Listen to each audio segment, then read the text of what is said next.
On my daughter's wedding day, I handed her an envelope with a gift, hoping for gratitude. But instead of smiling, she raised her glass and said she had always dreamed of having a different father. She hugged her father-in-law, and I left the hall. But when my daughter opened the envelope, the wedding turned into a nightmare. Before we continue, please subscribe to the channel and write in the comments what time it is where you are now. $45,000. Letitia's voice cut through the pristine air of her Bloomfield Hills townhouse like a blade through silk. I stood in her designer living room, my worn cap clutched between calloused hands, feeling like a stain on her perfect white furniture. The floor-to-ceiling windows showed off manicured lawns that probably cost more to maintain than my monthly pension. Everything gleamed: glass coffee table, chrome fixtures, artwork that looked expensive enough to feed a family for months. "Tia, sweetheart," I started, but she was already spreading wedding magazines across that spotless table, each one thick as a phone book and twice as glossy. "Look at this venue, Dad." She jabbed her manicured finger at a photo of some mansion with columns. "The Townsend Hotel Ballroom. This is where successful people have their weddings, where my friends are getting married." My throat felt dry. I'd brought my best hopes tonight, dressed in my least faded button-down, even polished my old work boots. The drive over, I'd practiced what to say about helping with her special day. Maybe contribute a few thousand, help set up tables, whatever she needed. But 45,000? "The flowers alone are 8,000, she continued, flipping pages with aggressive enthusiasm. "The photographer is 5. The dress I want is 3,500, but it's perfect. You should see it." I fumbled with my phone, trying to calculate. My savings account held $12,000. Every penny I'd managed to scrape together over 40 years at the Ford plant. Social Security barely covered my mortgage and groceries. "I have 12,000 in savings," I said quietly. "That's everything I can manage. But maybe with a small loan—" Letitia's face transformed. The excitement died, replaced by something cold and sharp. "12,000? Seriously?" She stood up, her voice rising. "Other fathers take out loans, sell cars, remortgage houses. What are you willing to do for your own daughter?" The words hit like physical blows. I'd raised this girl after Elena died, worked double shifts so she could have new clothes for school, sacrificed everything so she could go to college and become the successful marketing professional she was today. "Tia, I could try for a loan, but 45,000. I gestured helplessly around her expensive living room. "You're doing well for yourself. Maybe we could find something more." "More what? Cheap?" She threw a magazine onto the table so hard it scattered others. "You know what Marcus's father is paying for his sister's wedding? 60,000, and that's considered modest in their family." Marcus, her fiancé whose father owned half the restaurants in downtown Detroit. "I'm 35 years old, Dad. This is my one chance to have the wedding I deserve. My friends' fathers would move heaven and earth for their daughters. But you?" She looked me up and down, taking in my worn jacket, my nervous fidgeting. "You're just a failure." The word hung in the air like smoke from a house fire. "All my friends will have perfect weddings, and I have to settle for some backyard barbecue, because my father can't provide what every other parent manages. Do you know how embarrassing that is?" I wanted to speak, to explain about the plant closing early, about medical bills from Elena's cancer, about doing my best with what life gave me. But my voice wouldn't come. "You've had 35 years to figure out how to be successful, and this is what you have to show for it? $12,000? She walked to the door, her heels clicking on hardwood that probably cost more than my truck. "Just leave, Dad. I can't look at you right now." The door slammed with a sound that seemed to echo through my chest. I stood there for a moment in her perfect driveway, keys heavy in my hand, staring at my beat-up Ford surrounded by her neighbors' luxury cars. The evening air felt thick, pressing down on my shoulders like Elena's disapproval from wherever she was watching. The truck engine ticked as it cooled in my driveway, but I couldn't bring my— Had I been fooling myself all these years? "Elena, what would you do?" I spoke to the empty room. "Our girl deserves happiness. Maybe I really am a failure if I can't give her what she wants. 40 years at the plant, and this is what I had to show for it. $12,000 and a daughter who called me a failure to my face. I walked to the kitchen table where bills and bank statements lived in careful piles. The mortgage payment book showed 18 months left. I'd be debt-free at 70. My pension statement confirmed what I already knew. 1,800 monthly, barely enough for necessities. Social Security added another 800, but that money was already spoken for. But maybe... I picked up my phone and dialed the bank's 24-hour loan line. The automated system walked me through options until a human voice answered. "This is Jennifer. How can I help you tonight?" "Yes, I'm interested in a personal loan." My voice sounded steadier than I felt. $45,000. "I can transfer you to someone who can discuss loan options. May I have your name and social security number?" As I provided the information, I thought about Elena's reaction to such financial risk. She'd been the careful one, the planner, but she'd also been the one who said love sometimes meant taking chances that scared you. The representative explained I'd need to come in for an appointment, bring documentation, discuss terms. The words washed over me like background noise. What mattered was the possibility. Maybe I couldn't be successful the way Dennis Hargrave was successful, but I could still be the father Letitia needed. She called me a failure. Maybe she was right. But failures don't love their daughters enough to risk everything. I found Elena's favorite tea in the kitchen cupboard, still there after 3 years. The smell brought back memories of her saying, "Dewey, that girl is our greatest achievement. Whatever it takes to see her happy."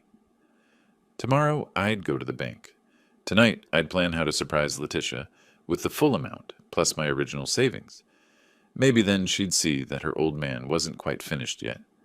The alarm clock went off at 6:30 the next morning, but I'd been awake for hours. Chase Bank on Woodward Avenue looked more intimidating at 10 in the morning than it had any right to. Glass and steel reaching toward cloudy Detroit skies, security cameras tracking every movement, the kind of building where important financial decisions happen to important people. I straightened my best button-down shirt and checked the folder containing my documentation. Pension statements, Social Security papers, 40 years of steady employment history. Elena's voice whispered in my memory, "Stand tall, Dewey. You're as good as anyone." The lobby bustled with activity. Young professionals in expensive suits handled transactions that probably involved more money than I'd see in a lifetime. I took my place in line behind a woman discussing investment portfolios with casual confidence. "Next!" The loan officer, a professional woman around Letitia's age, gestured me toward her desk. Her nameplate read, "Sandra Williams, Personal Banking." "Mr. Gomez, please have a seat. I understand you're interested in a personal loan?" "Yes, ma'am. $45,000. It's for my daughter's wedding." Sandra's fingers clicked across her keyboard, pulling up my financial profile. Her expression remained neutral as numbers populated her screen. "I see you're retired from Ford Motor Company. 40 years of service, that's impressive. Your pension and Social Security provide steady income." She paused, reviewing details. "However, given your age and income level, there are some limitations we need to discuss." My chest tightened. "What kind of limitations?" "The maximum we can approve is $35,000. The interest rate would be 18% annually due to your age and fixed income situation." She turned her monitor toward me, showing calculations that made my head spin. "Are you certain about this commitment, Mr. Gomez?" 18%. I tried to calculate what that meant for monthly payments, but the numbers felt overwhelming. "Yes, I understand the risks. This is for my daughter." Sandra pulled out forms, her voice taking on a careful, professional tone. "The total repayment amount will be $52,000 over 5 years. Your monthly payment would be approximately $870. $870. More than half my pension. She's worth every penny. Where do I sign?" The paperwork took an hour. Credit checks, identity verification, explanations of terms and conditions that felt like warnings. Other customers came and went, handling routine transactions while I made a decision that would change everything. Sandra explained the loan's impact on my budget, with the kind of gentle concern reserved for senior citizens, making questionable financial choices. But she processed the application anyway, because the numbers barely worked. The credit approval came through faster than expected. Sandra printed documents, had me initial each page, explained payment schedules, and late fee policies. The fluorescent lighting made everything feel clinical and serious, like signing away more than just money. The funds will be available immediately as a cashier's check, Sandra said, sliding the document across her desk. Mr. Gomez, I want to make sure you understand. This loan will significantly impact your monthly budget. I looked at the check. $35,000, plus my $12,000 in savings. $47,000 total. More than Letitia had demanded. Thank you, I said, tucking the check carefully into my jacket pocket. My daughter will be so surprised. Walking to my truck, I felt something I hadn't experienced in years, the pride of solving an impossible problem through sheer determination. Maybe I was just a factory worker, but I could still provide for my girl. The system had tried to stop me with age restrictions and income limitations, but love had found a way. I drove toward Bloomfield Hills with the cashier's check burning like hope in my pocket, already imagining Letitia's face when I handed her more money than she'd even asked for. The envelope felt heavier than it should as I rang Letitia's doorbell 2 hours later. Through the glass panels I could see her approaching in comfortable home clothes, yoga pants and an oversized sweater that probably cost more than my monthly grocery budget. Dad? She opened the door with mild surprise. What are you doing here? I stepped inside, practically bouncing with nervous excitement. The living room looked different somehow. More wedding magazines scattered across surfaces, expensive-looking vendor cards arranged like playing cards on the coffee table. Tia, sweetheart. I pulled the envelope from my jacket with ceremonial care. I took out a loan. Here's your $47,000 for the dream wedding. Her reaction wasn't what I expected. No gasp of joy, no grateful tears. Instead, she stared at the envelope like it was homework she'd forgotten about. Oh, Dad. Her voice carried a strange mixture of pity and annoyance.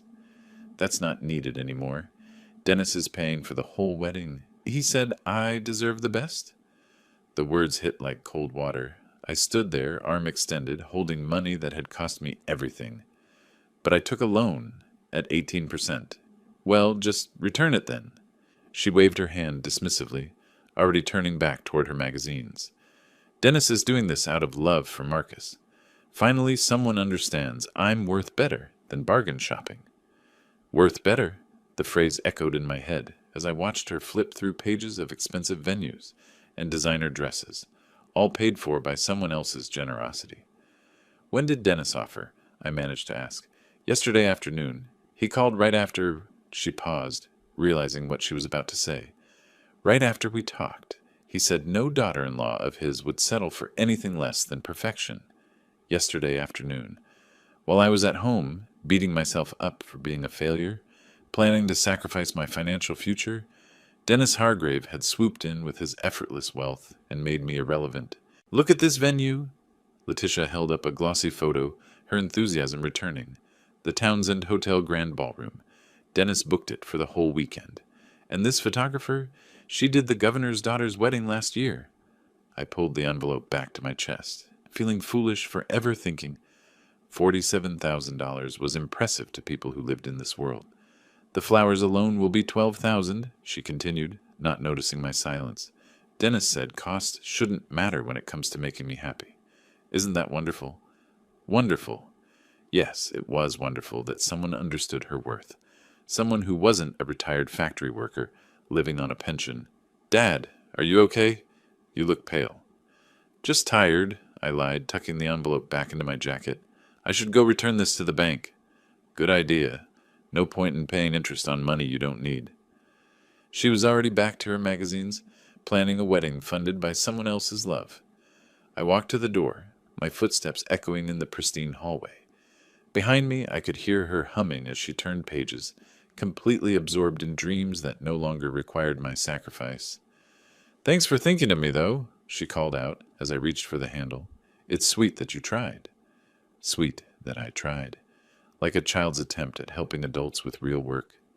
I sat in my truck for 10 minutes before starting the engine, staring at her house through windows that reflected nothing but my own confused face. 3 miles from Letitia's neighborhood, I had to pull over.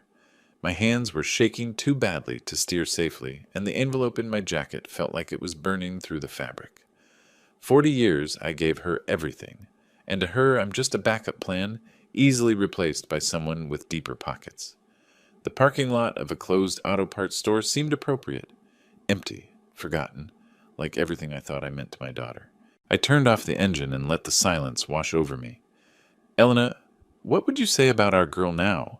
Would you still call her our girl? If you saw how easily she dismissed 40 years of love. The drive home felt longer than usual. Detroit's industrial landscape rolled past my windows. Empty lots where factories used to stand, boarded up houses, the remnants of people who'd worked hard and got left behind. People like me. But first, I had business to handle. Sandra looked surprised when I walked back into Chase Bank 30 minutes before closing. Mr. Gomez, is everything all right? I need to cancel the loan. Early repayment penalty, whatever it costs. Her professional smile flickered with concern. Are you sure? We just processed this today. The penalty for early repayment is $500. I'll pay it. I don't need this loan. The paperwork took 15 minutes. Sandra kept glancing at me like she wanted to ask questions, but banking professionals knew when to mind their business. I signed forms, watched her process the cancellation, and handed back the cashier's check that had briefly represented my heroic sacrifice. Your checking account will be debited for the penalty fee by tomorrow, she explained, sliding a receipt across her desk. $500 for the privilege of being humiliated. Money well spent. At home, the silence felt different. Not heavy like before, but clean somehow. I made Elena's favorite tea and sat in her reading chair, looking at the photos on the mantelpiece with new eyes. There was Letitia's high school graduation. In the picture, she was hugging me tight, whispering, "Thank you for everything, Dad. I couldn't have done this without you." College graduation. You made this possible. I'll never forget what you sacrificed for me. When had gratitude turned into entitlement? When had my love become something she managed rather than treasured? Maybe it's time I stopped begging for crumbs of appreciation from my own daughter. The wedding invitation sat on my kitchen table. Elegant cream cardstock with gold lettering. The honor of your presence is requested. Honor. What an interesting word choice. I picked up the phone to call Letitia, then set it down. Tomorrow would be soon enough. Tonight, I needed to think about what kind of father I wanted to be for whatever relationship we had left. The tea was Elena's blend, chamomile and mint. She used to say it helped her think clearly. I sipped it slowly, watching the evening light fade through windows that needed cleaning, in a house that needed repairs I couldn't afford since giving away my savings. But somehow, for the first time in months, I felt like I could breathe. The next morning came with unusual clarity. Instead of calling Letitia immediately like I usually did, I made coffee and read the newspaper cover to cover. When my phone rang at 8:30, I let it go to voicemail. "Dad, call me back. We need to discuss your outfit for the engagement party." Engagement party. This was the first I'd heard of it. I called her back 3 hours later. "Where have you been? I've been trying to reach you." "Reading? What's this about an engagement party?" "Saturday night at Dennis's club. Nothing too formal, but..." Her voice shifted to that careful tone I'd started recognizing. "Actually, maybe it's better if you sit this one out. Dennis's friends will be there, and you understand. They're used to a certain level. Level. Like I was a step on a staircase she was climbing past. What level is that, Tia? Well, you know, professional people, business owners. They might not relate to..." She trailed off, letting me fill in the blanks about my inadequacy. "To a retired factory worker? Don't be like that. It's just easier this way." Easier? Everything about our relationship had become about what was easier for her. 3 weeks into April, the pattern became clear. Wedding planning meetings I wasn't invited to. Vendor consultations scheduled when I was probably busy. A growing list of events where my presence would be awkward for people who mattered more than I did. By early May, our phone conversations followed a script. She'd call with demands disguised as requests.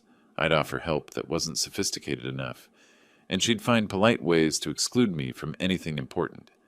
The dress-fitting invitation came with conditions. "You can come, but please don't talk too much. And wear something nice. Actually, do you even have anything appropriate?" I wore my best shirt and tie to the bridal salon in downtown Birmingham. The place looked like a jewelry store, all marble and crystal. with dresses displayed like precious artifacts. Letitia's friends were already there. 3 women in designer clothes discussing their own upcoming weddings with casual mentions of photographers who charge more than my annual income. Ladies, this is my father. Letitia's introduction carried an apologetic undertone. He's very simple, but he means well. Simple. The word hung in the perfumed air like a judgment. I stood in the corner while they discussed dress alterations and reception details, feeling like museum security. Present, but invisible. There to watch, but not participate. Your father's sweet, one of them whispered to Letitia, loud enough for me to hear. It's nice that you include him. Include him. Like I was charity work. That night, I drove to Woodlawn Cemetery for the first time since Elena's birthday. Her grave was simple, a modest headstone with her name and dates, surrounded by the daisies I'd planted 3 years ago. Elena, I can't live like this anymore. I knelt beside the stone, pulling weeds from around the flowers. She needs to know the truth. The cemetery was quiet, except for traffic from 8 Mile Road. I'd always found peace here, but tonight felt different. Tonight felt like a decision. You remember what the social worker said? Someday she might want to know about her real parents. Well, maybe someday is now. I drove home slowly, stopping at the drugstore for writing supplies. The letter took 6 attempts, each draft torn up and thrown away until I found words that felt right. The final version was simple, direct, true. When I sealed it in an envelope 2 days later, my hands were steady. The wedding invitation sat next to it on my kitchen table, and I noticed something that made my chest tighten. The ceremony time listed was different from what Letitia had told me. 2 hours different. I stared at the invitation until the numbers blurred, understanding exactly what my daughter thought of my importance to her special day. St. Paul Church looked magnificent in the May afternoon sun, its Gothic stone towers reaching toward cloudless skies. I pulled into the parking lot at 12:55, checking my invitation one final time. 1 o'clock ceremony. I'd timed everything perfectly. The organ music drifted through the heavy wooden doors as I approached the church steps. Strange. They must be playing prelude music. My hand froze on the church door handle.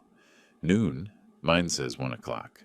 He pulled out his invitation, cream cardstock identical to mine except for one crucial detail. 12 o'clock, he read, then looked at my invitation with genuine confusion. That's strange. Are you family? The word stuck in my throat. I'm the bride's father. His eyebrows rose with sympathy and embarrassment.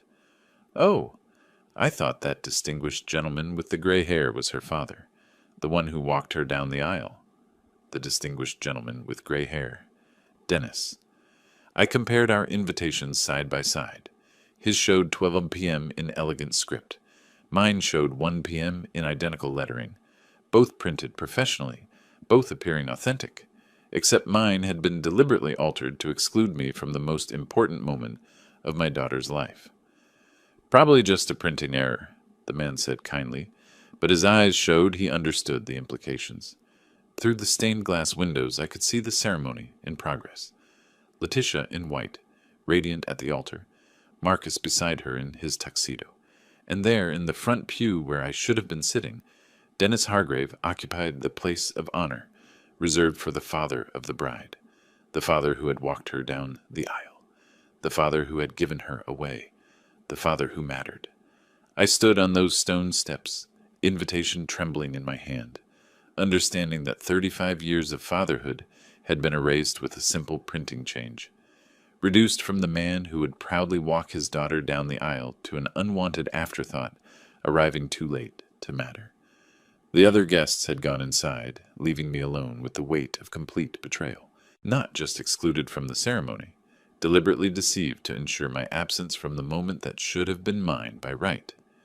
I folded the invitation carefully and walked back toward my truck, but stopped at the small park across the street.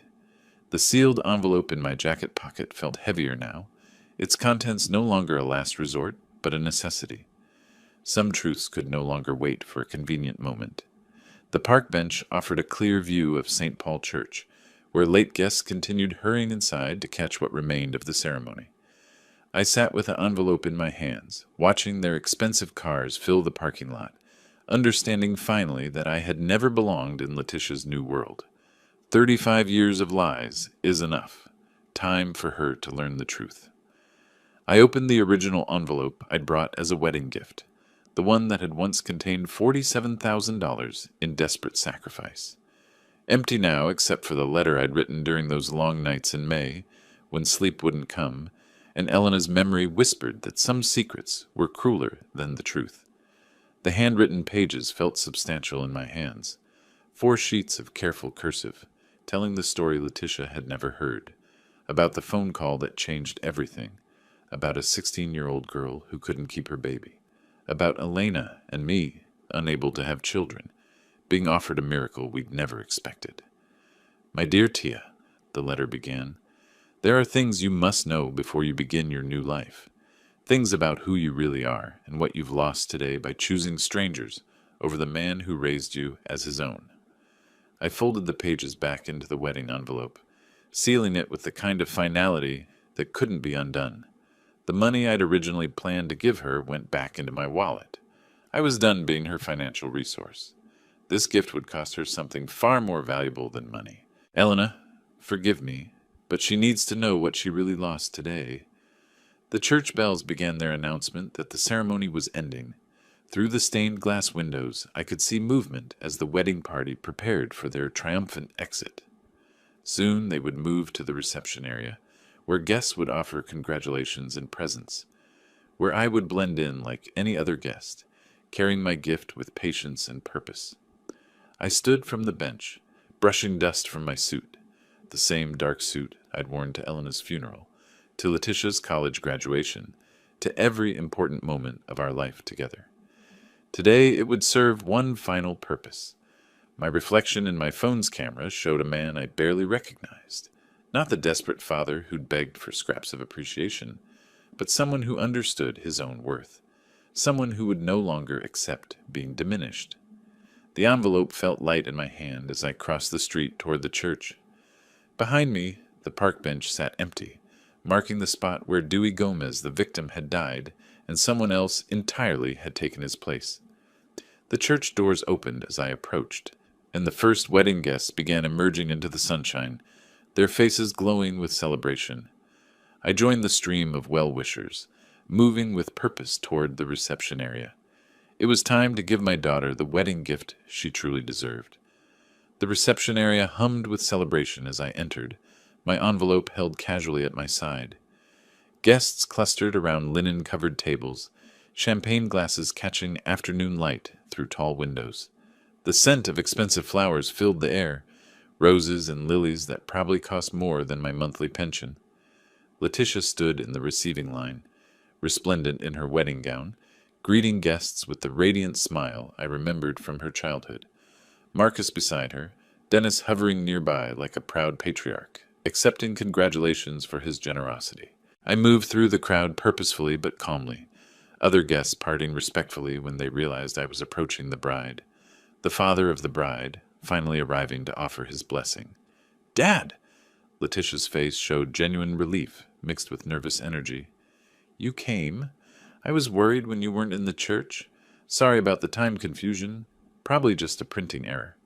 Her voice carried that practiced lightness she used when managing embarrassing situations, as if my exclusion from walking her down the aisle was merely an unfortunate mistake rather than a calculated insult. "Of course," I replied smoothly, stepping forward with my envelope. "Just an error. Congratulations to you and Marcus." I presented the envelope with both hands, my voice taking on unusual gravity. "Tia, I want you to have this gift. It's very important." Something in my tone made her actually look at me, really look, for the first time in months. The envelope appeared ordinary enough, cream-colored like all wedding gift envelopes, but my serious expression gave her pause. "Thank you, Dad. That's so sweet of you." Sweet. The same dismissive word she'd used when I'd tried to sacrifice everything for her happiness. "Dewey!" Dennis approached with his arms extended, playing the gracious host. "Finally we meet properly. Letitia has told me so much about you." I turned to face the man who had replaced me, offering my hand with steady composure. "I'm sure she has. You've been very generous to our family." Nothing's too good for my new daughter, Dennis beamed, his arm settling around Letitia's shoulders with casual ownership. She deserves the very best. The very best. Which apparently didn't include the man who had raised her. Dad, let me introduce you to some friends, Letitia said, already turning toward other guests. She handed my envelope to Marcus absently. Put this with the other gifts, honey. I watched the letter disappear into Marcus's hands, then get placed on the gift table among dozens of other presents. Somewhere in that pile of ribbon and wrapping paper sat the truth that would change everything. Such a beautiful ceremony, a guest commented to me. You must be so proud. Yes, I replied, my eyes following Letitia as she moved through the reception, accepting congratulations and praise. Very proud of how everything turned out. The photographer moved through the crowd, capturing moments of joy and celebration.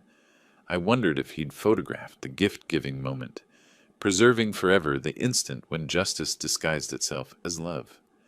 I accepted a glass of champagne from a passing server and found a place among the other guests, watching and waiting. Letitia was absorbed in her role as bride, greeting relatives and friends, basking in attention and admiration.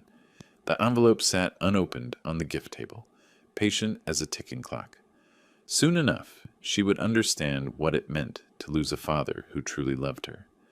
Soon enough, she would learn the difference between the man who had chosen to raise her and the stranger who had simply written a check. I sipped my champagne and smiled at fellow guests, playing the part of the proud father one final time. Crystal glasses chimed like wedding bells as guests gathered in a semicircle around the newlyweds. The Renaissance Center's floor-to-ceiling windows framed Detroit's skyline in golden afternoon light, creating the perfect backdrop for Letitia's moment of triumph.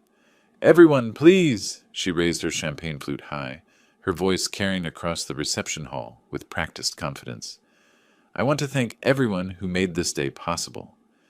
The photographer positioned himself to capture her radiant smile, the designer gown catching light like spun silk. Around me, guests turned their attention toward the bride, faces expectant and warm. "Especially Dennis," Letitia continued, her eyes finding him in the crowd. "You've shown me what it means to have a father who truly cares. I've always wanted a different father, and finally, that dream has come true." The words hit the room like a physical blow. Conversation stopped mid-sentence. Champagne glasses froze halfway to lips. The comfortable murmur of celebration died into shocked silence. I felt every eye in the room flicker toward me, then quickly away. Some guests stared at their shoes. Others found sudden interest in the floral arrangements. The photographer's camera clicked, preserving the moment for eternity. "Dennis, you're the father I never had." Letitia beamed, walking toward him with arms extended. "Thank you for showing me what real generosity looks like." Dennis embraced her with obvious pleasure, accepting the role she'd thrust upon him. His smile was triumphant as he held his new daughter, completely comfortable with replacing a man who'd devoted 35 years to raising her. "Letitia, you're the daughter I never had," he replied loud enough for everyone to hear. Around us, the silence stretched uncomfortably. A few guests attempted polite applause, but it died quickly when they realized the cruelty of what they'd witnessed.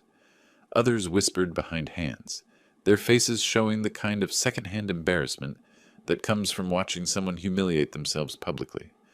I stood perfectly still, champagne glass steady in my hand, watching my daughter embrace her replacement father while dismissing 3.5 decades of love as inadequate. No anger showed on my face, no hurt. Just the calm understanding that this was exactly who she'd always been, and I'd finally stopped pretending otherwise. The gift table sat 20 feet away, my envelope buried among expensive presents from Dennis's wealthy friends. Soon enough, she'd discover what her cruel words had cost her. I set my champagne glass on a nearby table and walked quietly toward the exit. No dramatic scene, no confrontation, just a dignified man removing himself from a situation where his presence was clearly unwanted. Behind me, the reception gradually resumed its celebration, guests pretending they hadn't witnessed a daughter publicly disowning the man who'd raised her. The photographer continued capturing moments of joy, though several guests requested he delete the toast sequence. I pushed through the heavy doors into the parking garage, my footsteps echoing in the concrete space. The envelope with adoption papers waited patiently among wedding gifts, ready to teach Letitia the difference between wanting a different father and discovering you never had the one you thought you did. My truck started on the first try, reliable as always. I drove through Detroit's late afternoon traffic with unusual peace, watching familiar neighborhoods roll past my windows. 35 years of fatherhood were ending not with tears or anger, but with the quiet satisfaction of a job finally completed. At home, I moved through the rooms with purpose, selecting what mattered for the life ahead. Elena's wedding ring went into my shirt pocket.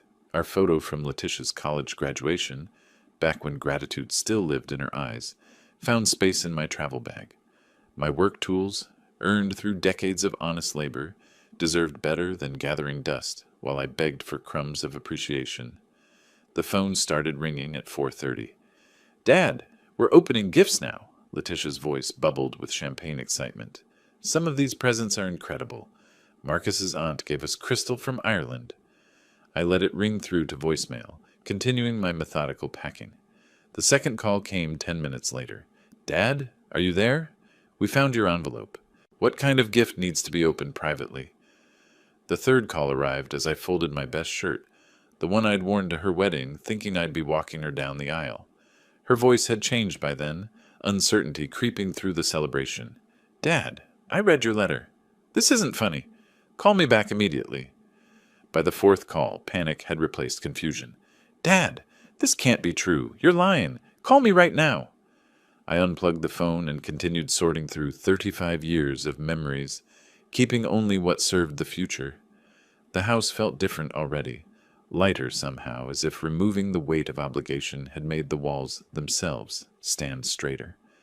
My phone buzzed constantly against the kitchen counter. 20 missed calls. 30. 44.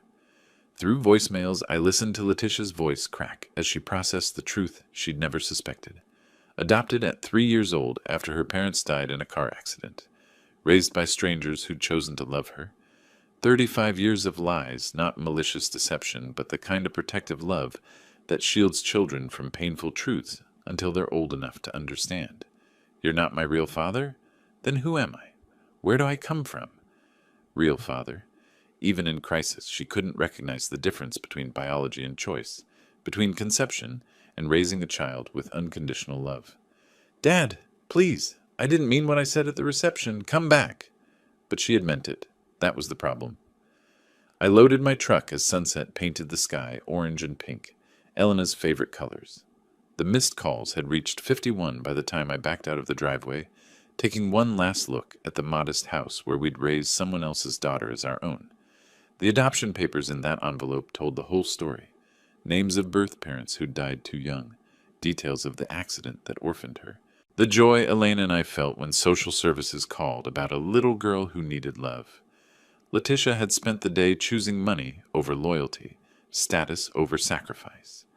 Now she could live with the consequences of preferring strangers to the man who'd chosen to be her father when biology failed her. I-75 stretched south like a ribbon of possibilities, Detroit's skyline shrinking in my rearview mirror until it disappeared entirely. The radio played Sinatra, "My Way," while evening light painted Michigan farmland in shades of gold and peace. 53 missed calls by the time I reached the Ohio border. I turned the phone off completely. "Elena," I spoke to her photo on the dashboard, "I finally did what needed doing. 35 years I gave love to an ungrateful child. Time to live for myself." The truck hummed contentedly at 65 miles per hour, carrying me toward whatever came next. Cincinnati, maybe, or Louisville. Somewhere warm where winter wouldn't hurt these old bones, where no one knew my story or expected me to justify my choices. Small towns rolled past my windows, places where people understood the value of honest work and reciprocated kindness, places where a 68-year-old retired mechanic could start fresh, without apologizing for his limitations or begging for respect. My thermos held Elena's favorite coffee blend, bitter but warming. The road atlas lay open on the passenger seat, marked with possible destinations circled in red ink.